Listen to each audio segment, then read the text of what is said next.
So earlier on in the conversation, we mentioned that sometimes that we have a gut feeling of that we're in a particular place of work, let's say, and we don't feel right about it. We don't feel that our values or belief system align with that place of work. But why is it not aligning? What is valuable to me?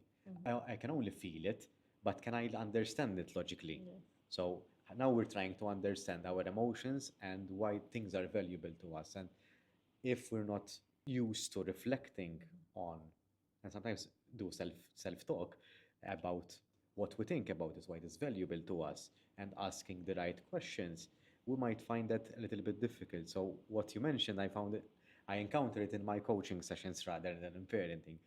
I do it even at Scouts, or I used to do it even at Scouts as well. But obviously, in the section that I used to handle, where I used to handle children between the age of 10 and 14, which are yet again younger. So you have to make it very digestible for them. You can't go all in and have these kind of conversations with them. So you have to make sure that they have I used to say that I would be like the big brother to them. So they have someone to rely on. Very important age because a lot of their character formation, a lot is happening Yeah. at that age. One thing which I believe is that today, when we were younger, we had a lot of time to be bored, to think, to reflect.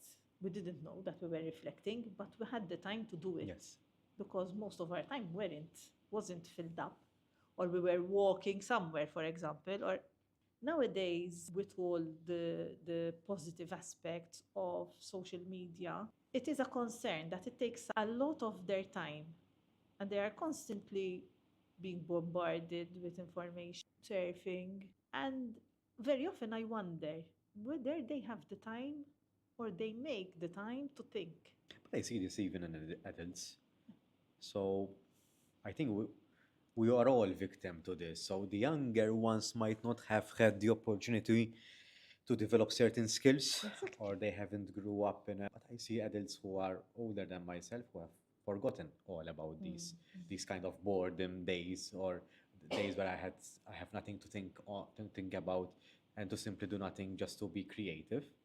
Because creativity comes from boredom, at least that's the general idea, or there have been studies about this. But this influence is mostly predominant in youngsters, but I see this even in Yes. adults as well. So I think that we give ourselves time to think and to reflect.